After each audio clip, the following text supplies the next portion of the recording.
Welcome to DC Beer Show. We are at DC Beer across social media. Mike Stein, what's in your Stein tonight?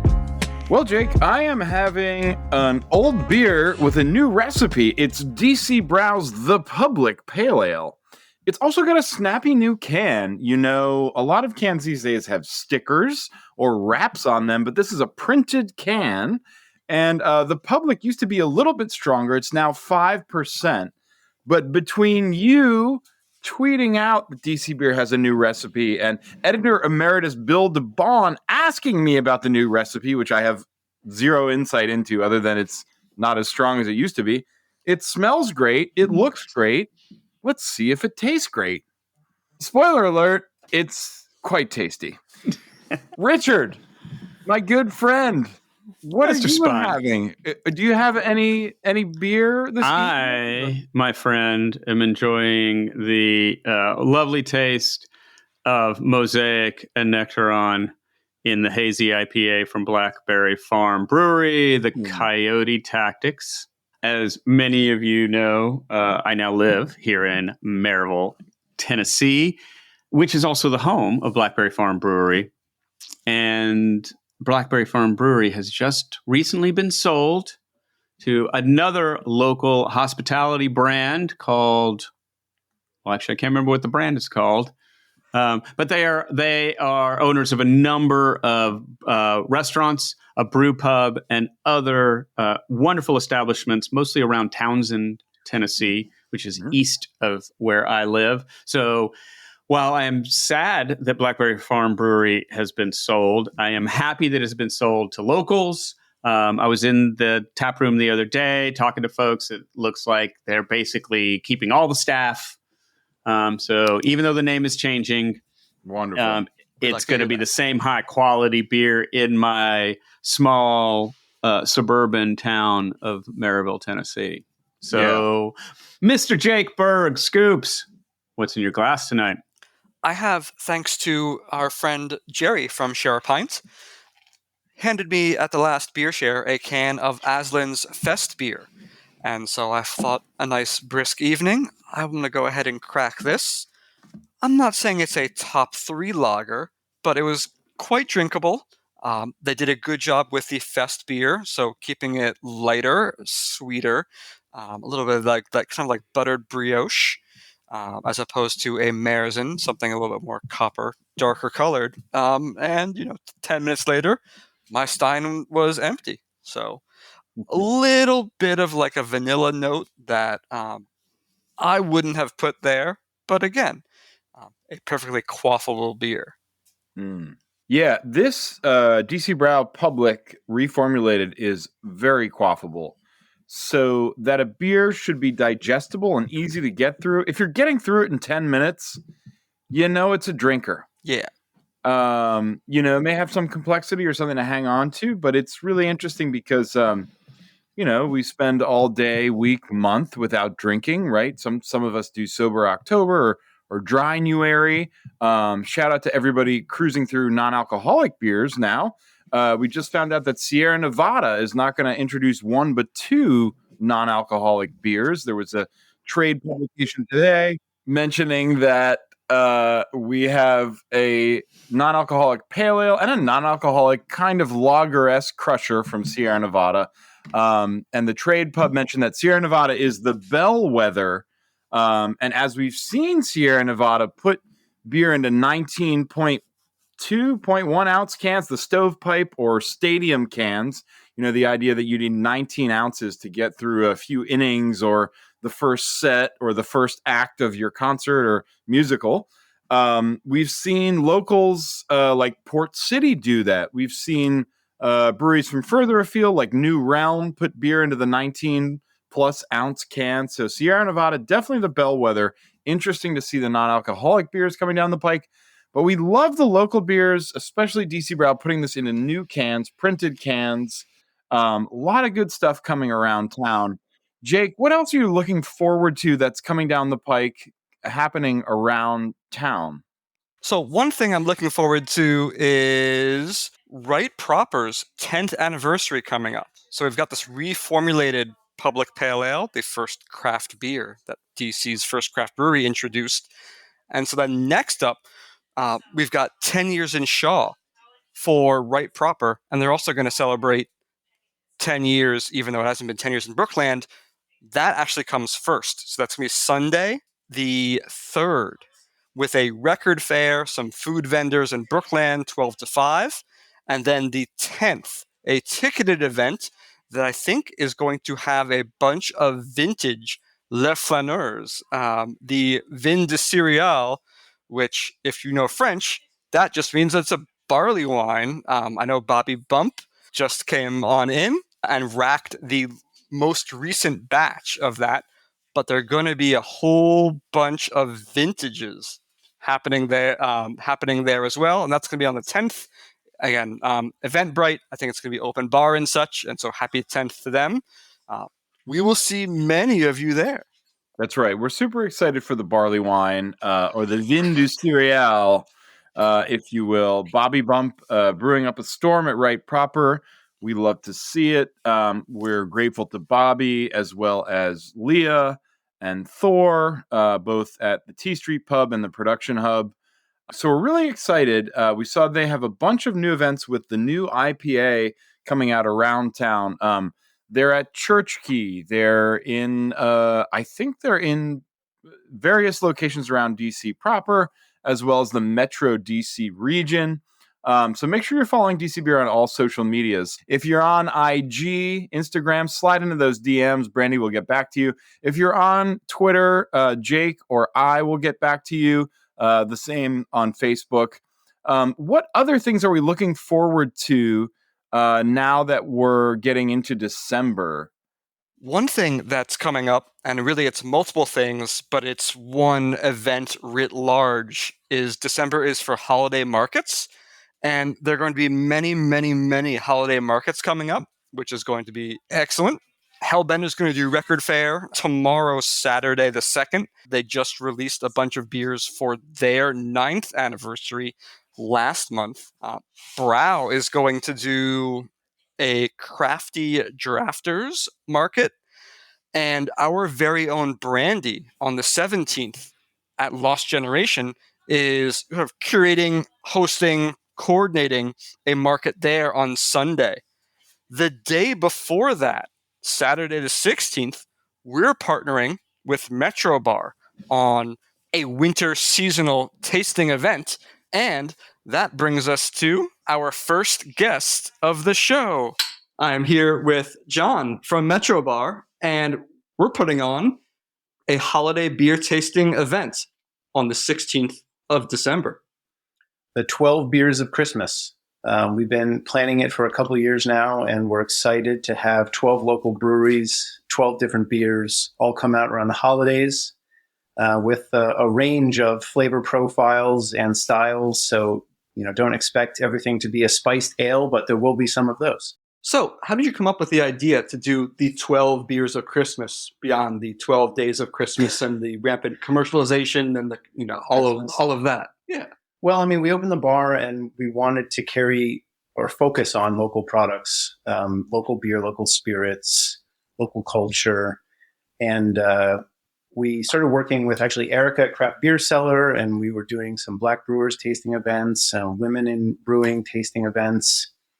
And we thought that we could do a local beer event for the holidays. I didn't think it was enough to, like an advent calendar kind of thing is usually what people think of, which is a lot to take on. I've bought those before. They're amazing. But I didn't think we could quite get that many beers. So we decided to go with 12, and the 12 Beers of Christmas lent itself well. And then it was just about finding the right beers, the breweries, trying to get everyone involved that we could, and pulling the lineup together. So we're actually at a pretty cool point in DC and in the DMV beer scene in that we're able to do 12 Beers of Christmas, although it's quite possible that if we extend slightly outside the Beltway, we could do like an Advent box. You definitely could. We had a list of at least 20 going up to Baltimore, down to Williamsburg. There are more in DC. They're not necessarily what you would call, quote, holiday beers, although they are seasonal. Some of them are one-offs. These that we have involved for the tasting are what we felt were the most representative of a seasonal lineup, something that, again, can span from spiced ales to IPAs to lagers, while also truly being a beer that the brewery will put out seasonally around this time of year. And so, what do you think of Known for the Holidays? This is a slightly spiced saison from Silver Branch, who's won gold at the Great American Beer Festival for another one of their known beers. Well, like the 12 Beers of Christmas, I'm fond of the name. It's a good play on words. I think Silver Branch is one of the best breweries around. Glass Castle is an amazing beer. Known for the Holidays is one of my favorite holiday beers, and I'm not usually a huge saison fan, so I think it really stands out. I am not usually the one to be able to describe everything about the beer I'm drinking. I'm someone who enjoys beer a lot. Always want to find people like yourself, everyone else from DC Beer, people like Craft Beer Cellar, our amazing staff, to really talk me through what we're drinking and explain it better, which is what I think we're going to bring together for this event. Having the breweries represented, the ones who can make it, having you guys there to help people understand like what's going on in the DC beer scene, what's going on with these seasonals, and walk some people through the tasting process. So DC Beer will be there, brewery reps will be there. What's it going to be like from a consumer standpoint, from the folks attending? We're going to set it up like tasting station style. So you're gonna buy your ticket online. Right now, the tickets will be live. They should be live when this airs. The price point will be around $20 to $25. There will be 12 beers in the tasting, and everyone will get a 3-ounce pour of each beer. We're going to set time slots beginning every hour, but people are welcome to hang out for the day if they want. Talk to the brewers for the full length of time, and it'll be kind of casual where we'll have the space behind the train car, which is heated and enclosed. It's an extension of the rail car bar that we opened in the summer. So it's not all outdoors, which a lot of people are afraid of when we talk about Metro Bar events in the winter. And we want it to be social. We want the brewers to be able to hang out. We want the customers to be able to hang out and talk about the beer. Not only will we have tastings, but all 12 beers will be available to buy on site to consume in full pours. And the 8 beers that are packaged in cans and bottles will be available in mixed 4-packs that customers can buy to take home. Pretty cool. So you can taste it a little bit, try something out if you'd like it, buy it, take it home. You could also buy a full pour while you're at Metro Bar. And the breweries that we have coming out, we have the Metropolitan Beer Trail neighbors of ours, Right Proper, City State, Lost Generation, and Red Bear. And they're going to be doing draft beers from spruce ales to winter warmers, a porter, and a black lager. And then we also have pretty much as many local breweries as we could work in. We have Atlas, Aslan, DC Brow, Denizens, Old Ox, Port City, and Silver Branch and Solace. And don't worry, there will be IPAs. Beer drinking population. I know that you kids love that stuff. They'll be there too.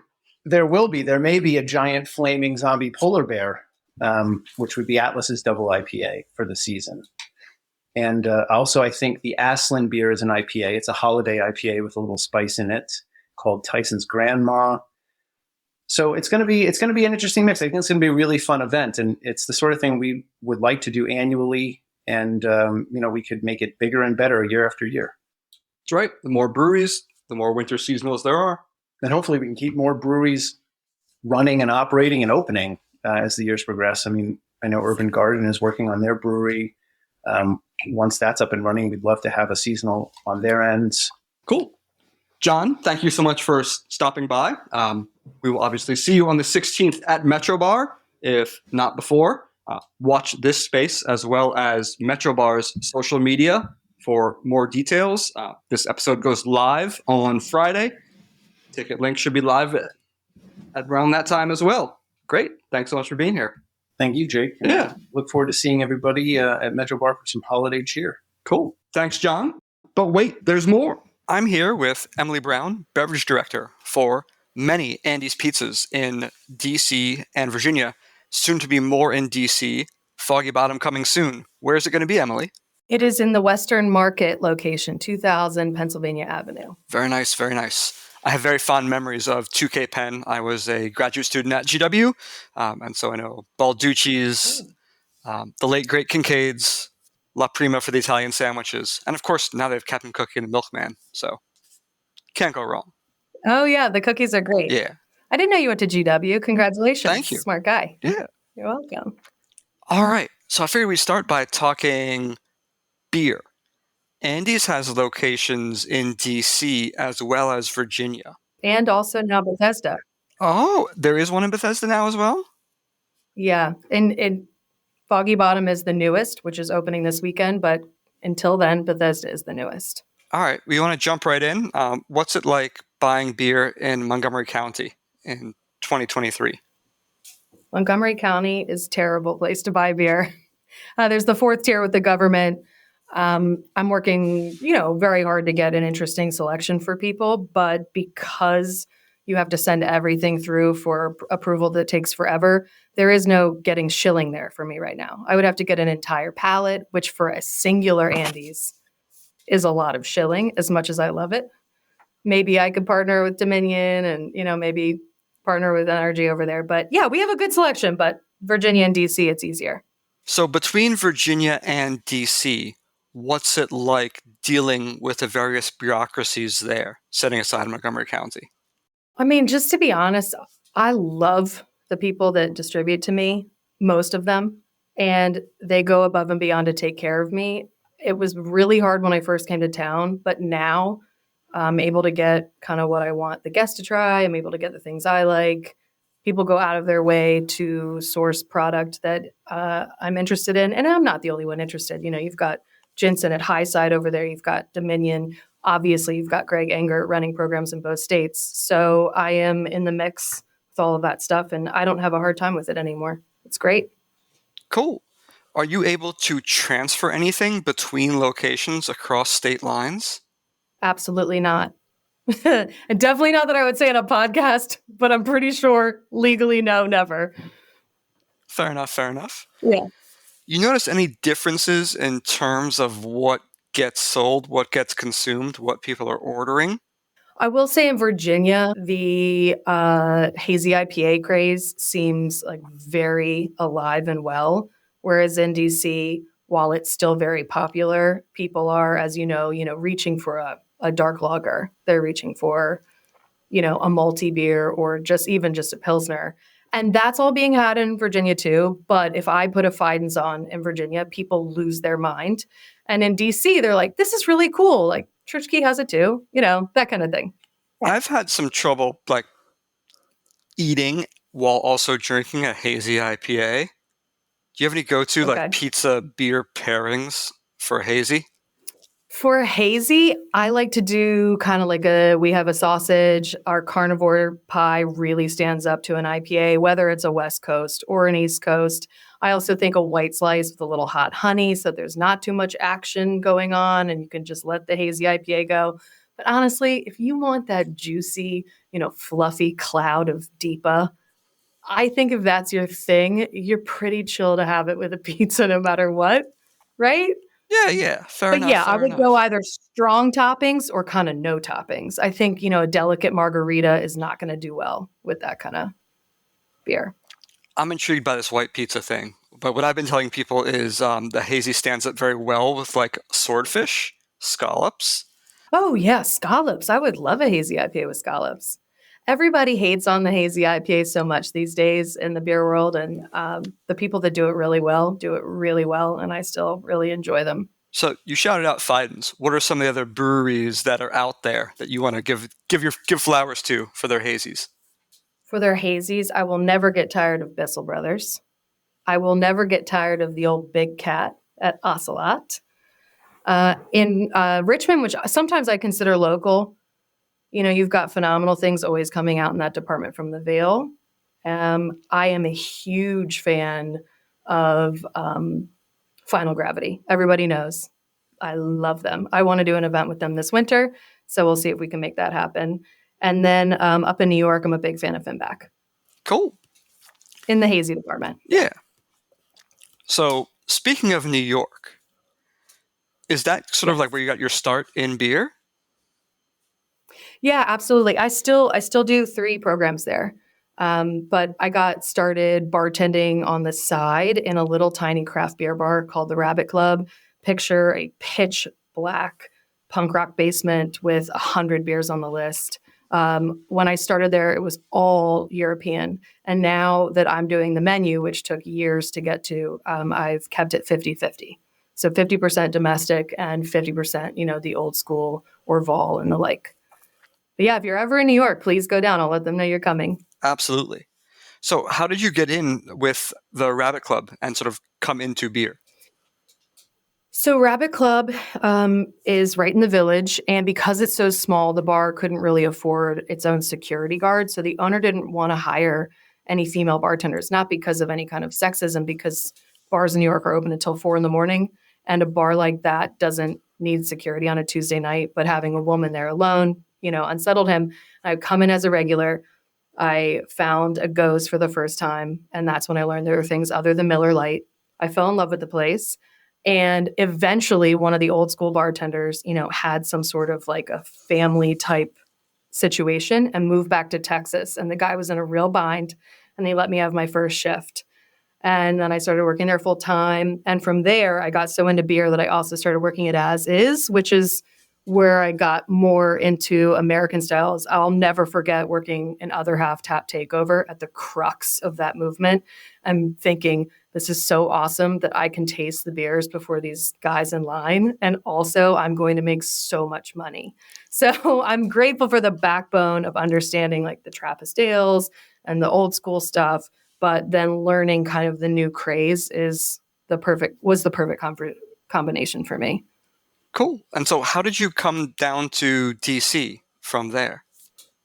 Okay, so I'm from here. I was born at GW Hospital, actually. I was also born at GW Hospital. Yeah, really? Yeah, we have more in common than we thought, except I didn't get into GW. So there is that. I'm sorry I keep on bringing this up. I didn't mean to cause you emotional pain. It's a sore subject. No, it's all right. Save me a bunch of money. But Andy of Andy's Pizza is my cousin. And we're from a big family. And in our family, we're sort of the people who always want to go to the new restaurant. We always want to, try the new cocktail. So he would come visit me in New York, and he was on a journey where he was getting super into pizza. And we would go and we would hit 6 slice shops, in a visit and share a slice, and he would take notes. And when he was opening the very first Andy's, which was Andy's Pizza Tyson's, the time I had gotten sort of out of bartending and I was running for small bars. But for me, the joy was I was getting to do their beer programs for the first time. And Andy said, come open this pizzeria in the mall, the cultural epicenter of the East Coast, Tyson's Corner, Virginia. And I said, I am not going to leave New York City and open a pizza place in a mall. And there were a few agreements, but he said, if you come do this for me, you can do whatever ridiculous beer stuff you want at Andy's. And so I moved from New York City. And I don't know if when he said that, he knew that we were going to have so many locations and how out of control the beer would get. I am very lucky to have this outlet. And I do wonder if he regrets it when our accountants say that there are thousands of SKUs and nobody knows what the bird flew over the lake, Deepa double dry hopped version 7. They're like, what is this? How do we account for it? But that is how I came down. Andy convinced me. So you're in New York, still running a couple programs up there. What's it like bouncing back and forth? Are you on Amtrak, Chinatown bus, Greyhound?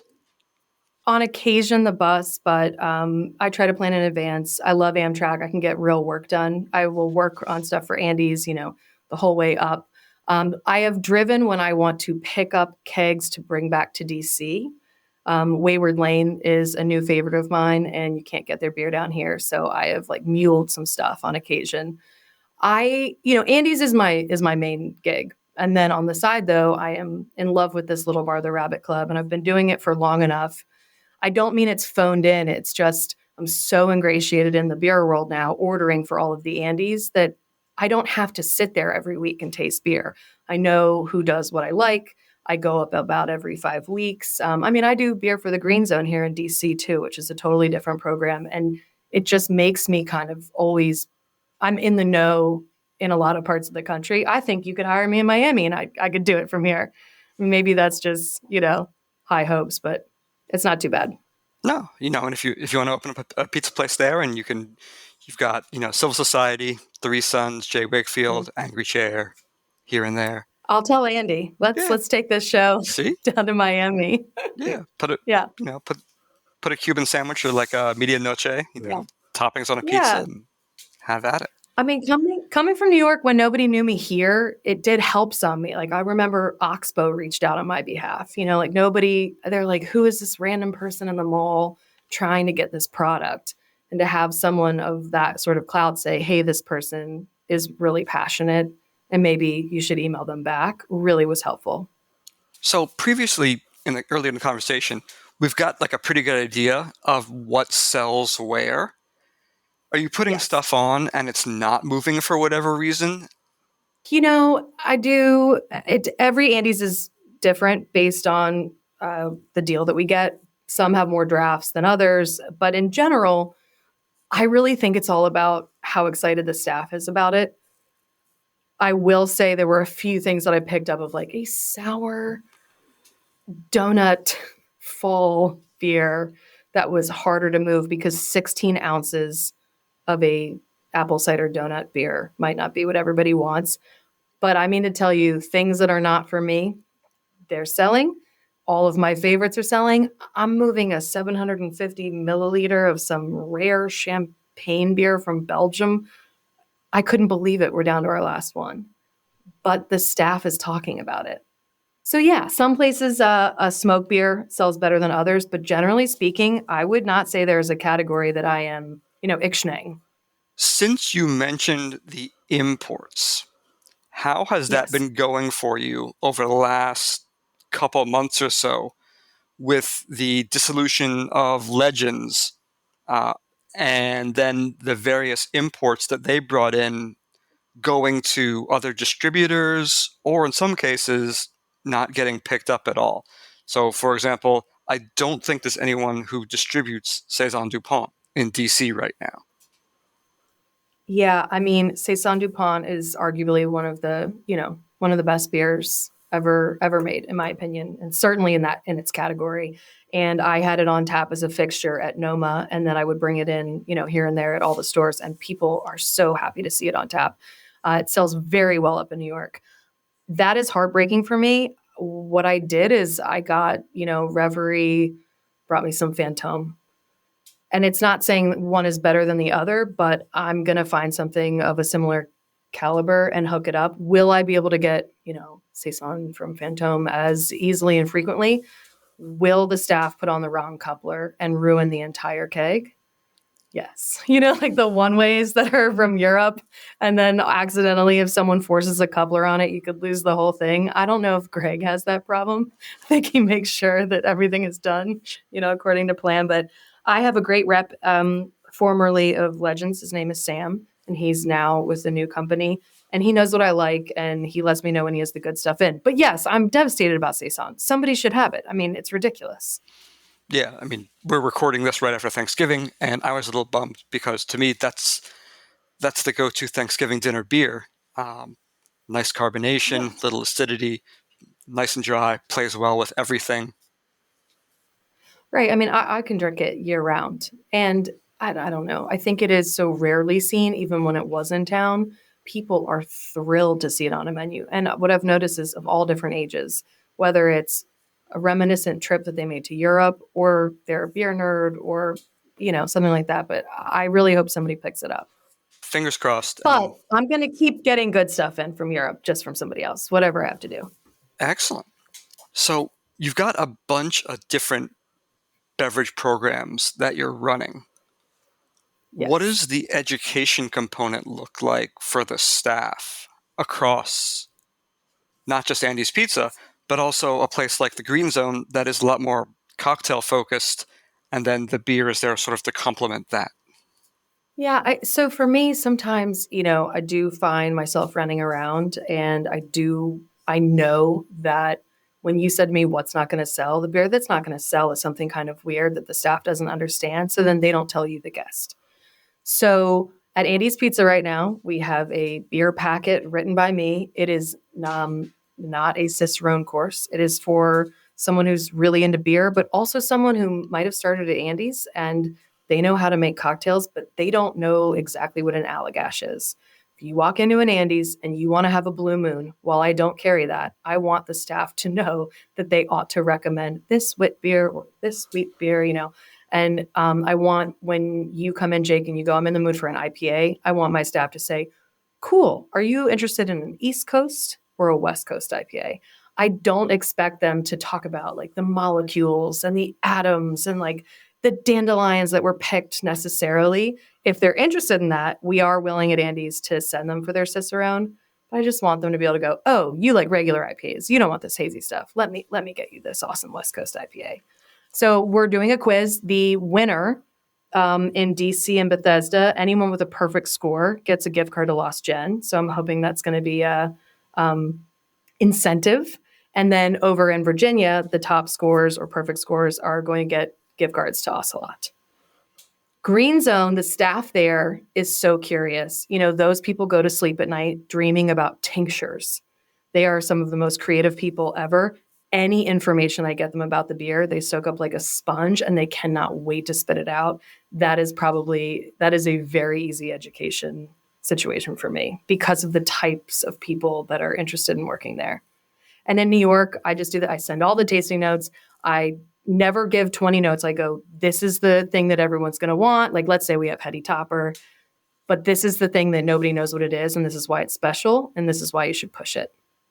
And it works really well. I just always have to find the time.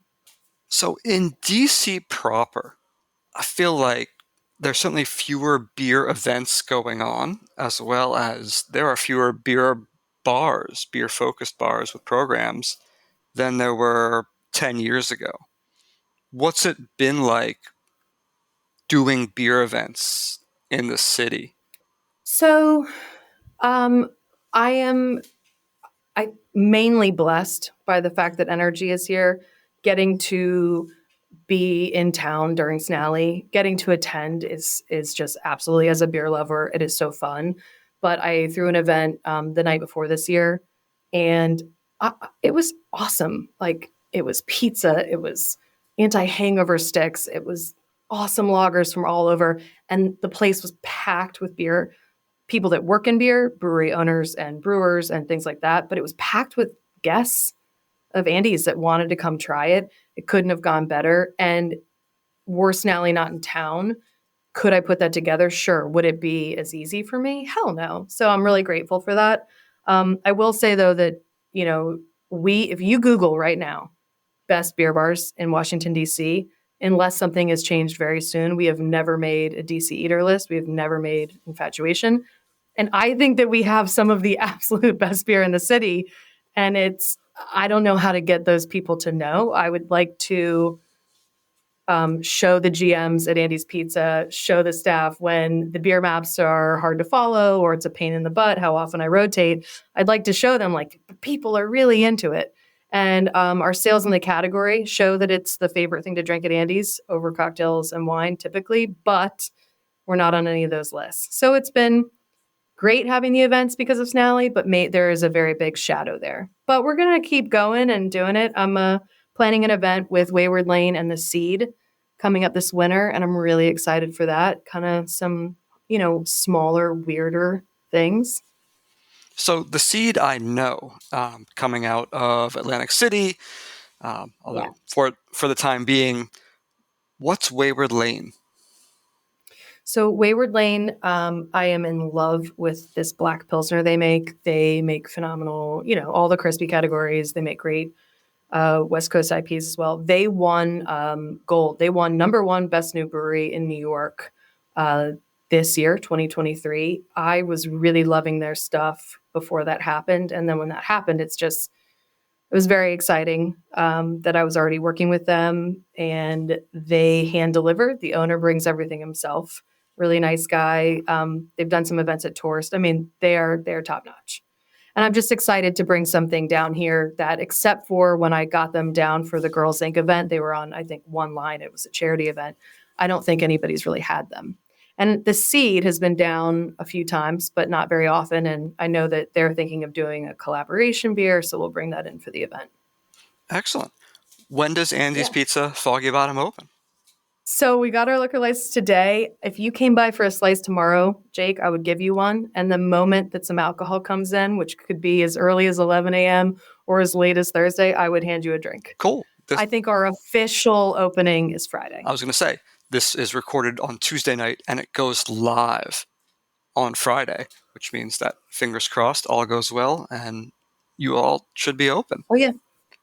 Great. Yeah, absolutely. Come see us. We're doing draft lines. They're going to rotate. We're doing a wall of beer. We have a phenomenal wine selection. We've got fresh cocktails. On Thursdays, for everybody that loves beer, go to any Andy's Pizza location anywhere, buy any 5 beers. And at our locations that have package, you could sit at the bar, drink 2 drafts, and then take 3 cans to go. And you get 2 slices on the house. So if you're with some people, like at Shaw, we sell the buckets, go for it and drink them all. If you're solo, take them home. But that's a pretty good deal. 2 free slices on Thursday with the purchase of 5 beers. It does sound like a pretty good deal. And as someone who, like Emily, has spent some time in New York, Andy's is really good pizza too. It's really good pizza. Yeah. Andy is obsessed with pizza. I think he dreams it and eats it and lives it. And we do a minimum 3-day ferment on all the pies. So that goes with, beer for sure. Excellent. And shameless self-promotion here. Even if you're not on Eater and Infatuation lists, which you should be, you're on our lists, the DC Beer Trails at dcbeer.com. Well, thank you. Yeah, thanks so much. I don't mean it in any way of like, I deserve this, I should get it. I just mean when you said to me, what is it like doing programs here? And I think that we have these great programs. I don't know how many people in those circles know, but I think that a lot of beer drinkers know, and that is really what matters. Well said. And let's not mince words here. The Infatuations brand is, I think, reasonably snarky, and I'm not sure how well that plays in a post-COVID environment in which businesses are struggling. Right. Yeah. Shame on them. I just thought we should. Thanks. I should mention that. Cool. Yeah. All right. Yeah. But thank you so much, Emily. We've been big fans for a while. It's really cool that we finally got you on the show. I can't believe anybody's asking me to be on a podcast or anything like that. People's reaction to me coming on here, they were so excited for me. It made me realize what a big deal it is, even more than I knew. I was talking to Tim Liu, the big time beer director from NRG Group. And he said, what do you think you're going to talk about while you're on DC Beer? And I said, I'm going to talk to them about how lame you are, Tim. So I am so honestly honored. You're welcome. And Emily, what's your favorite beer? The one I'm drinking. However, I will say I will never forget the time that I had when I got Pliny the Elder at the Source the first time. Can't argue with that. What's your favorite beer? I have a real soft spot for Schlafly Kolsch. That's just okay. Yeah, love it. Yeah, but if you hand me an Orval, then it's. Oh my gosh, an Orval, it's game on. #1. Yes, especially if it's got 6 months on it, like a little bit funkier. Absolutely. Yeah. Goodbye, Emily. Thanks so much for being here, and we'll see you soon. Thank you so much. I said it about 5 times. I am honored to be here. Thank you for all that you do promoting beer locally. I am thrilled. I could not believe people's reaction when I told them I was coming on today. Made me feel like a celebrity. So thank you so much, DC Beer. Thank you so much, Jake. Thank you, John from Metro Bar. Thank you, Emily from Andy's Pizza. We have one other piece of news for our Patreon members, and that is watch the Patreon space for an invitation to a dinner at Lion Hall, Stein. That's kind of like your neck of the woods. Tell us a bit more. Yes, sir. So, massive shout out to Alyssa at Lion Hall. She let us know that she would love to let our Patreon members have a little discount code for a beer dinner. And if you don't know, Lion Hall's putting out some of the best beer dinners in the area. She recently hosted Favio. I was mentioning Dynasty Brewing Company before. Full disclosure, Lost Lagers, my beverage research firm, works very closely with Dynasty. But outside of that, the beer dinners are on and popping at Lion Hall. They have a wonderful draft list in Arlington proper. If you're inside the city, of course, check out Metro Bar. All of these folks are working with DC Beer. And yes, you can get there via socials or via dcbeer.com, the quote-unquote traditional methods. But if you really want the inside scoop, if you want to see how the sausage is made, if you want to see how the plant-based burger is assembled, get to Patreon, become a patron for DC Beer, and we would love to see you at one of our next bottle shares. It's a wonderful thing. I had a great experience with one of our patrons at Blue Jacket last month. She said she listens to the podcast all the time when she's driving, and it was just absolutely wonderful to share beer with some folks who are really interested in what DC Beer is putting out, and we love to hear from our community. So come join us on Patreon.